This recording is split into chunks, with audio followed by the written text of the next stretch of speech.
بسم اللہ الرحمن الرحیم نورہی کمشکات، اللہ کے نور کی مثال طاقچے کی سی ہے، چراغ دان، وہ جگہ جہاں پر چراغ کو رکھا جاتا ہے، فیہا مصباح، جس میں چراغ ہے، المصباح فی زجاجہ، پھر خود یہ چراغ زجاجہ میں، زجاجہ آبگینہ، حباب، وہ نازک باریک لطیف شیشہ، جیسے آپ کے قطبال میں اور اطراف میں جو آپ جہاں جہاں سے تشریف لائے، آپ کے گھروں میں ابھی بھی شاید وہ لالٹین موجود ہو، تو وہ جو شیشہ اس چراغ کے گرد رکھا جاتا ہے، عربی میں اسے زجاجہ کہتے ہیں، المصباح فی زجاجہ۔ پھر اس زجاجہ سے متعلق اللہ قرآن میں فرماتے ہیں الزجاجۃ کأنہا کوکب دری، کوکب ستارہ، دری موتیوں سے بنا ہوا، یہ زجاجہ، یہ شیشہ جیسے پروردگار نے چراغ کے گرد رکھا ہے، یہ موتیوں سے بنے ستارے کی مانند جگمگا رہا ہے، روشن ہے، ضیابار ہے، ہویدا ہے۔ اس کی روشنی کہاں سے ہے؟ یوقد من شجرۃ مبارکۃ زیتونہ، اس کی روشنی شجرہ مبارکہ زیتونہ سے ہے۔ یہ شجرہ مبارکہ زیتونہ کہاں پایا جاتا ہے؟ قطبال میں، کنیال میں، فتح جنگ میں، پنجاب میں، بلوچستان، کسی اور صوبے، پاکستان سے نکل کے کسی دوسرے ملک میں نہ، پروردگار نے فرمایا اس شجرہ مبارکہ زیتونہ کو دنیا میں کہیں تلاش نہ کرنا، لا شرقیۃ ولا غربیہ، نہ یہ شرقی ہے نہ یہ غربی ہے۔ پھر اس شجرہ مبارکہ زیتونہ کا جوہر، اس کا سلالہ، اس کا اسارہ، اس کا نچوڑ، یکادو، قریب ہے، یہ مستقبل قریب کی بات کر رہے پروردگار، افعال مقاربہ، یکادو زیتھا یضیء، قریب ہے کہ اس شجرہ مبارکہ زیتونہ، اس حقیقت محمدیہ کا اسارہ اور جوہر یعنی حسین ابن علی شعلور ہو جائے، کہاں؟ عاشورہ میں، میدان کربلا میں، لیکن دنیا کا واحد چراغ جسے جلنے کے لیے آگ کی ضرورت نہیں، وَلَوْ لَمْ تَمْسَسْهُ نار، چاہے آگ کو اس کے قریب بھی نہ لایا جائے، اور یہ نور آ کر حسین ابن علی کی ذات پر رکتا نہیں۔ پھر اللہ نے اس حسین کی نسل میں سے امام قرار دیے، نور علی نور۔ اس کی تفسیر میں امام موسیٰ کاظم علیہ السلام نے فرمایا یعنی امام بعد امام، ایک کے بعد دوسرا امام، یہد اللہ لنورہ من یشاء، اللہ جسے چاہتا ہے اپنے نور کی طرف ہدایت کر دیتا ہے، اور وَيَضْرِبُ اللَّهُ الْأَمْثَالَ لِلنَّاسِ، اللہ نے یہ مثالیں کیوں دی ہیں؟ اللہ لوگوں کے لیے مثالیں دیتا ہے، کیوں؟ وَاللَّهُ بِكُلِّ شَيْءٍ عَلِيمٌ، اس لیے کہ اللہ جانتا ہے کہ میرا بندہ ان عالی ترین حقائق کو، ان بلند پایا معارف کو مثالوں کے بغیر سمجھنے کی صلاحیت نہیں رکھتا۔ میں نے آپ کی خدمت میں عرض کیا کہ امام موسیٰ کاظم علیہ السلام کی حدیث کہ جیسے آیت اللہ وحید خراسانی نے، آیت اللہ جواد تبریزی نے، اسی طرح سے آیت اللہ جوادی عاملی نے اپنی تفسیر تسنیم میں، باقی مفسرین نے تفسیر قومی میں، تفسیر عیاشی میں، نور الثقلین میں، مجمع البیان میں، باقی تفاسیر میں بیان کیا گیا۔ مشکات سے مراد کیا ہے؟ امام ہفتوں فرماتے کہ مشکات سے مراد میری دادی فاطمہ زہرا سلام اللہ علیہا، اور اس مشکات میں چراغ ہے، مصباح، مصباح سے مراد ذات رسول اللہ صلی اللہ علیہ وآلہ وسلم، اور پھر زجاجہ وہ شیشہ جس نے چراغ کو اپنے حصار میں لے رکھا ہے تاکہ بجھنے نہ پائے اور قیامت تک روشن رہے، اس کی روشنی قیامت تک چلتی رہے۔ اس زجاجہ کا نام، اس شیشے کا نام جو آندھیوں سے، ہواؤں سے، حوادث سے اس چراغ کو بچاتا ہے، اس کا نام نظام عظمہ ولایت ذات امیر المومنین علی ابن ابی طالب علیہ السلام ہے۔ یہاں تک ہم پہنچے تھے کہ ہماری تخلیق میں اور ان 14 کی تخلیق میں کیا فرق ہے۔ قرآن مجید نے جو انداز بیان کی تخلیق میں، ایک عالم اسباب، یہ پچھلی مجلس میں نے اس قرآنی آیات کے تناظر میں بیان کیا کہ ایک اسباب کے ذریعے سے تخلیق ہوتی ہے، ایک کن کے ذریعے سے، ایک امر کے ذریعے سے، لیکن پھر میں نے عرض کیا کہ ختمی مرتبت نور محمدی، حقیقت محمدیہ، کیا آپ کی تخلیق اسباب سے ہوئی؟ اگر اسباب سے مانے تو پھر پیغمبر اسلام فرما رہے کہ اول ما خلق اللہ نوری، اسے ابو جعفر یعقوب کلینی نے ہماری معتبر کتاب اصول کافی میں پہلی جلد میں بیان کیا۔ پیغمبر فرما رہے میں عقل اول، میں نور اول، میں خلق اول، میں وہ ہوں جسے حق تعالیٰ نے سب سے پہلے پیدا کیا۔ اگر تخلیق اسباب سے ہے تو پھر وہ اسباب خلق اول قرار پائیں گے، حقیقت محمدیہ خلق اول قرار نہیں پائے گی۔ اگر کہ یہ کن سے خلق کیا تو پھر کن کے متعلق کو تلاش کیجئے کہ کسے خدا نے کن کہا تو وہ اس حقیقت میں تبدیل ہوا. تو جسے کن کہا جا رہا ہے وہ آپ سے پہلے ہوگا، پھر ختمی مرتبہ خلق اول نہیں. جسے کن کہا جا رہا ہے وہ خلق اول ہے. اسی طرح اگر مانے کہ امر سے تو امر کے متعلق کو بھی تلاش کرنا پڑے گا. تو ماننا پڑے گا کہ ان کی تخلیق، ان 14 کی تخلیق نہ اسباب سے، نہ کن سے، نہ امر سے. ان کی تخلیق کیسی ہوئی؟ خود خدا نے فرمایا کن تو کنزم مخفیہ احببت لکی اعرف فخلقت الخلق. یہاں تک ہم پہنچے تھے کہ پچھلی گفتگو میں کہ ان 14 کی تخلیق مشیت پروردگار. یہ خود جس طرح سے علامہ ملا باقر مجلسی نے بحر الانوار کی 26 نمبر جلد میں حدیث امام ششم سے بیان کی کہ نحن واللہ مشیت اللہ، اللہ کی قسم ہم 14 مشیت پروردگار ہیں. ہم خود خدا کی مشیت ہے، ہم خود خدا کی رضا ہیں، ہم خود خدا کی مرضی ہیں. یہ حقیقت جسے 56 بڑے مقاتل ہیں، جیسے ابی مخنف، منہاج الدموع، دمت و ثاقبہ، نفس المامو، اللہو، جو مقتل اٹھائیں. یہ جملہ میں تکرارا عرض کر رہا ہوں. روز عاشور جب حر ابن یزید الریاحی آقا حسین ابن علی کی بارگاہ میں حاضر ہوئے، عرض کیا اے فرزند رسول کیا اللہ مجھے معاف کر دے گا؟ بتائیں کوئی انسان کیسے یہ جواب دے سکتا ہے جو امام حسین نے جواب دیا؟ امید دلاتا، کہتا کہ ہاں میں آپ کے لیے دعا کروں گا. لیکن جیسی حر نے یہ بات کہی کہ کیا اللہ مجھے معاف کر دے گا، بلا فاصلہ لبہائے حسینی میں جنبش پیدا ہوئی. فرمایا حر جا، اللہ نے تجھے معاف کیا. حسین خود مشیت خدا ہے.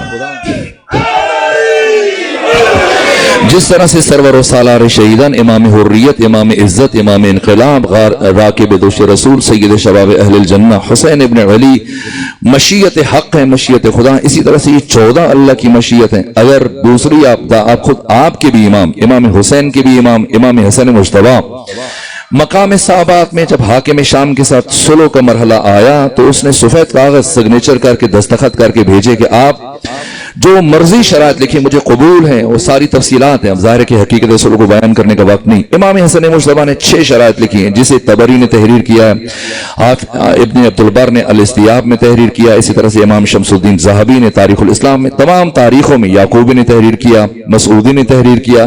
6 شرائط تحریر کی امام حسن مجتبی نے. آخری شرط جو لکھی ہے امام حسن نے کہ تم جب تک زندہ حکومت کر لو، لیکن تمہیں اپنے بعد اپنا ولیعہد منتخب کرنے کی اجازت نہیں. اگر میں زندہ ہوا تو میں خود حکومت کروں گا، اگر میں زندہ نہ رہا تو میرے چھوٹے بھائی حسین ابن علی وہ مسلمانوں پر حکومت کریں گے.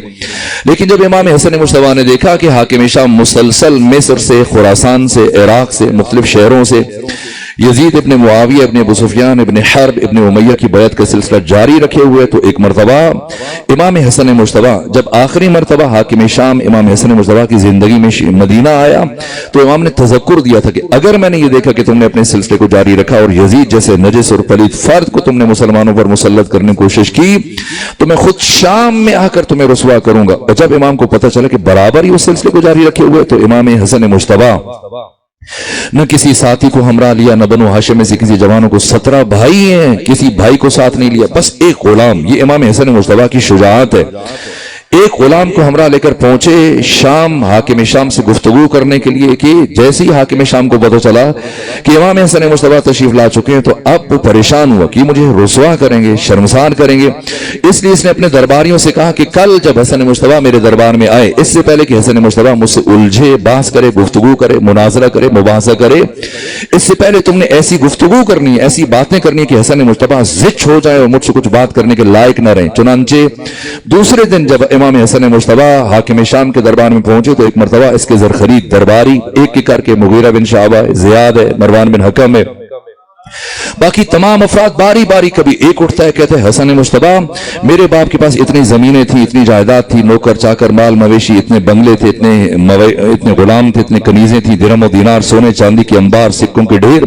تمہارا باپ علی تو بہت غریب آدمی تھا، معمولی لباس پہنتا تھا، جو کی روٹی کھاتا تھا، غریبوں کے بیچ میں فیصلے کرتا تھا. دوسرا اٹھا، اس نے بھی ایسی باتیں کی. تیسرا، چوتھا، پانچواں، چھٹا، 7 افراد پہ ہم مسلسل بار بار باری باری جب اپنے اپنے آبا و اجداد کے کارنامے بیان کرتے رہے اور مولا متقیان کی شان میں گستاخی کرتے رہے اور کئی گھنٹے گزر گئے. حاکم شام خوش ہو رہا ہے کہ حسن مجتبی تھک رہے ہیں، زج ہو رہے ہیں اور اب کچھ کہنے کے لائق نہیں رہیں گے. لیکن جیسے ہی یہ تمام افراد گھنٹوں گفتگو کرنے کے بعد خاموش ہوئے ایک مرتبہ امام حسن مصطفیٰ کے لوحائے مبارک میں جنبش پیدا ہوئی، حاکم شام کی طرف رخ کیا اور یہ تاریخی جملہ کہا کہ اے حاکم شام اتفتخر ہؤلاء علیہ بالآباء والاجداد، ان افراد کے ذریعے سے حسن مصطفیٰ پر آباء و اجداد کے اعتبار سے فخر فروشی کرنا چاہتا ہے؟ اے حاکم شام سن، پہلے میں حسن مصطفیٰ اپنے بابا علی سے لے کر جناب آدم تک، اپنی ماں فاطمہ زہرا سے لے کر جناب حوا تک، اپنے تمام آباء و اجداد اور اپنی ساری ماؤں کا کردار تمہارے سامنے اس بڑی بزم میں ان سب کی موجودگی میں علل اعلان بیان کرتا ہوں، پھر ان سب سے کہو کہ آ کر باری باری اپنی اپنی ماؤں کا کردار میرے کان میں بیان کر دیں۔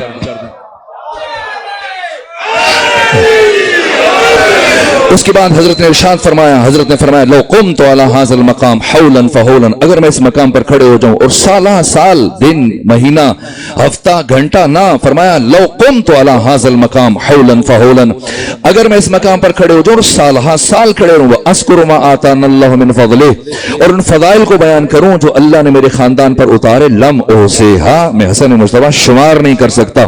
پھر اپنے فضائل بیان کرتے کرتے حضرت اس مرحلے پہ پہنچے، اپنے تصرف کو بیان کیا، اپنے اختیار کو بیان کیا، اپنی ولایت تکوینی کو بیان کیا۔ اسے جناب ابن ابی لذیذ معتزلی اہل سنت عالم جن کی وفات 656 ہجری میں، انہوں نے لکھا، یہاں تک کہ ملا باقر مجلسی نے بحر الانوار میں اس واقعے کو تحریر کیا، حدیث اور سیرت اور تاریخ کی دوسری کتابوں میں یہ واقعات موجود ہیں کہ ایک مرتبہ امام حسن مصطفیٰ اس مرحلے پر پہنچے اور پھر اپنے تصرف کو بیان کرتے ہوئے، اختیار کو بیان کرتے ہوئے، اپنی حکومت کو بیان کرتے ہوئے، ولایت تکوینیہ کو بیان کرتے ہوئے فرمایا کہ سنو واللہ لو شئت، تشریف رکھیے عزیز، بیٹھ سے جہاں جگہ ملتی ہے، واللہ لو شئت لجعلت العراق شاما والشام عراقا، سنو شام والو، اگر میں حسن مصطفیٰ چاہوں عراق کو شام بنا دوں، شام کو عراق بنا دوں، والرجل امراتا والامرأة رجلا، چاہوں مرد کو عورت بنا دوں، عورت کو مرد بنا دوں۔ ابن ابی لذیذ معتزلی نے لکھا، جب امام حسن مصطفیٰ اس مرحلے پر پہنچے، فقام رجل من الحضار، حاضرین میں سے کھڑا ہوا اور کہنے لگا، یبن ابی تراب من یقدر علی ذلک، علی کے بیٹے کس میں اتنی طاقت ہے کہ وہ اتنا بڑا دعویٰ کر سکے؟ تو محققین نے لکھا، سیرت نگاروں نے لکھا، فنظر الامام الیہ شجرا، امام حسن مصطفیٰ نے خیرہ نگاہی سے اس کی طرف دیکھا اور دیکھنے کے بعد یہ جملہ کہا، اما تستحیین ان تقعدی بین الرجال، شرم نہیں آتی عورت ہو کر مردوں کے درمیان بیٹھ گئی؟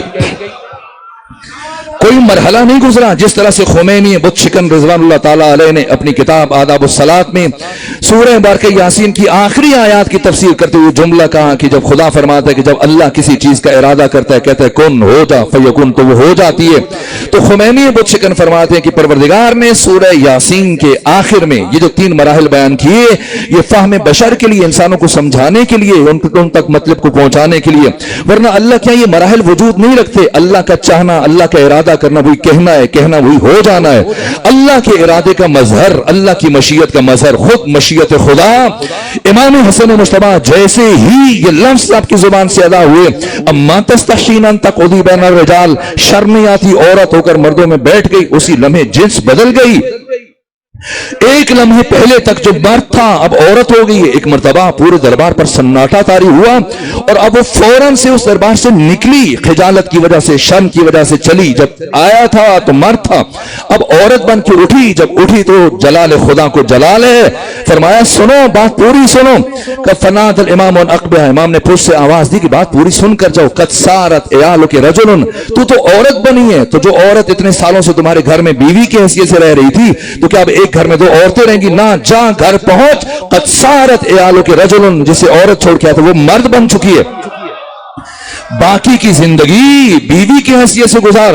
اب جیسی حضرت نے جملے کہے، ایک مرتبہ آپ خود اپنے چشم تخیل کو کوتوال سے اٹھیں اور 1400 سال پہلے حاکم شام کے دربار میں پہنچے گی، کیا کیفیت ہوگی درباریوں کی، خود حاکم شام کی۔ ایک مرتبہ دیر تک سناٹا طاری رہا، سکوت طاری رہا، اور کافی وقت گزرنے کے بعد ایک مرتبہ حاکم شام نے بات شروع کی، کہا کہ یا ابا محمد، اے ابا محمد حسن مصطفیٰ، لقد اہنتنی فضحتنی، آپ نے میری توہین کی ہے، گھر میرا ہے، دربار میرا ہے، شہر میرا ہے، رعایا میری ہے، افراد میرے ہیں، ان سب کے سامنے، میری رعایا اور عوام کے سامنے آپ نے میری توہین کر دی۔ یہاں امام حسن مصطفیٰ اب رخ کیا حاکم شام کی طرف اور یہ جملہ ارشاد فرمایا، سن اے لکڑی کے تخت پر بیٹھ کر فخر فروشی کرنے والے، لکڑی کے تخت پر بیٹھ کر اترانے والے، سن میں کون ہوں۔ ان العرش سریری والاحمد ضمیری وعلی امیری والحسین وزیری وجبریل فقیری، یہ جملے ہیں، یہ مطلب ہے یہ جو میں نے عرض کیا کہ ہم عالم ناسوت کے رہنے والے ہیں. یہ عالم ملک، عالم مادہ، عالم ناسوت، یہ عالم ہستبوت، یہ جہان، یہ عالم آبوگل، یہ بزم گیتی، یہ کائنات، اللہ نے ان 14 کے انوار کو پیکر بشری میں ہمارے درمیان ہماری ہدایت کے لیے بھیجا ہے. لیکن ان 14 کا نور اس عالم ناسوت میں منحصر نہیں ہے، اس سے مابرا، اس سے بالاتر.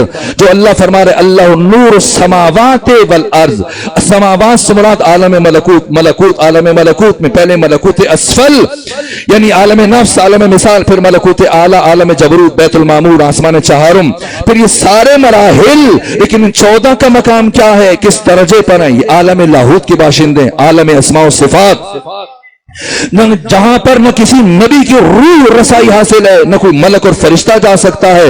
یہ عرش پروردگار کے رہنے والے اور حاکم شام کے دربار میں فرزند رسول امام حسن مجتبیٰ اس طرح سے آواز بلند کر رہے ہیں، سنو لکڑی کے تخت پر بیٹھ کر فخر فروشی کرنے والے، ان العرش سریری، حسن مجتبیٰ کا تخت عرش پروردگار ہے. والاحمد ضمیری، میرے ضمیر کا نام محمد مصطفیٰ ہے. وعلی امیری، میرے امیر کا نام علی ابن ابی طالب ہے. والحسین وزیری، میرے وزیر کا نام حسین ابن علی ہے. وجبریل فقیری، اور میرے دروازے کے فقیر کا نام جبرائیل ہے.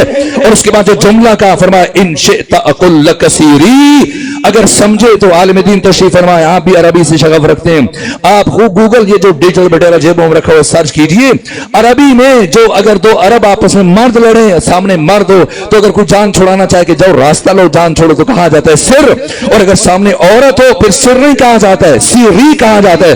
سنیں امام حسن مصطفیٰ نے حاکم شام سے خطاب کرتے ہوئے کیا فرمایا، ان العرش سریری والاحمد ضمیری وعلی امیری والحسین وزیری وجبریل فقیری وان شئت اقل لک سیری، تو بھی انسان بنتا یا تجھے بھی کہہ دوں سیری. اس کے بعد حاکم شام، حاکم شام کی سانسیں رک گئی، ٹھہر گیا، ایک مرتبہ ہیبت طاری ہوئی. اب جرت نہیں ہے کہ مزید کوئی لفظ کہہ سکے، لیکن ایسے میں کسی کم ظرف کا ظرف چھلک گیا. کون؟ مروان بن حکم بن عاص. ایک مرتبہ کہنے لگا امیر شام، میں آپ کے ظرف کی داد دیتا ہوں، آپ کے حلم اور بردباری اور آپ کی برداشت کی داد دیتا ہوں. اگر حسن مجتبیٰ میرے سامنے ایسی گستاخی کرتا تو اب تک میں حسن مجتبیٰ کا سر تن سے جدا کر چکا ہوتا. آپ نے اتنے ضبط اور حلم اور برداشت سے کام لیا. جیسے ہی مروان بن حکم نے یہ جملے کہے، ابن ابی الحدید معتزلی علیہ سنت عالم نے لکھا، ایک مرتبہ امام حسن مجتبیٰ نے اس کی طرف دیکھا اور دیکھنے کے بعد فرمایا، بالآخر تو خاموش نہ رہ سکا، اے رسول اللہ کے بیٹے کو قتل کی دھمکی دینے والے، تو نے رات اسے قتل کیوں نہ کیا تھا جو تمہارے گھر میں، تمہارے حرم میں، تمہارے حجرے میں، تمہاری زوجہ کے پاس موجود تھا؟ مجھے غیرت دکھا رہے تب کیوں نہیں غیرت دکھائی؟ اس کے بعد یہ تاریخی جملہ کا، سن مروان بن حکم، تمہاری حیثیت حسن مجتبیٰ کے نزدیک اس مچھر کی سی ہے کہ جو کسی کھجور کے درخت پر بیٹھنے کے بعد کچھ دیر بیٹھنے کے بعد اڑنے لگتا ہے تو کہتے ہیں ذرا سنبھل کے احتیاط کرنا کہ میں اڑنے لگا ہوں. تو پھر وہ درخت، کھجور کا درخت آگے سے اس کو جواب دیتا ہے کہ مجھے تمہارے بیٹھنے کا ہی کب پتہ چلا تھا کہ تمہارے اڑنے سے کوئی فرق پڑ جائے گا. تجھ جیسے شخص کا ہونا نہ ہونا اس محفل میں حسن مجتبیٰ کی برابری کی منزل پر ہے. سمجھنا ہے یہ 14 کون ہیں؟ یہ 14 خدا کی مشیت ہیں، یہ 14 خدا کی عطا ہیں، یہ خود 14 اللہ کی رضا کے مظہر ہیں.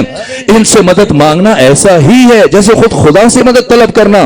ان میں سے کوئی خدا کے عرض میں نہیں ہے، نعوذ باللہ خاکم بدہن، کوئی خدا کے مقابلے میں نہیں ہے، اللہ کے مقابلے میں کسی کی کوئی حیثیت نہیں ہے. یہ 14 خدا کے طول میں، یہ سارے اختیارات انہیں پروردگار نے خود عطا کی ہیں. ان کی ولایت وہی ہے جو اللہ کی ولایت ہے. اللہ کی اور ان 14 کی ولایت میں کوئی فرق نہیں، صرف ایک فرق ہے کہ اللہ کی ولایت ذاتی ہے، پروردگار کو کسی نے ولی نہیں بنایا، لیکن ان 14 کو وہی ولایت پروردگار نے اپنے فضل سے عطا کی ہے. یہ 14 اسی معنی میں ولی ہیں جس معنی میں خود خدا ولی ہیں. لوگ سمجھتے ہیں کہ صرف لا الہ الا اللہ کی مشق کرنے سے انسان توحید پرست بن جاتا ہے، موحد بن جاتا ہے. یہ توحید ہے نہ.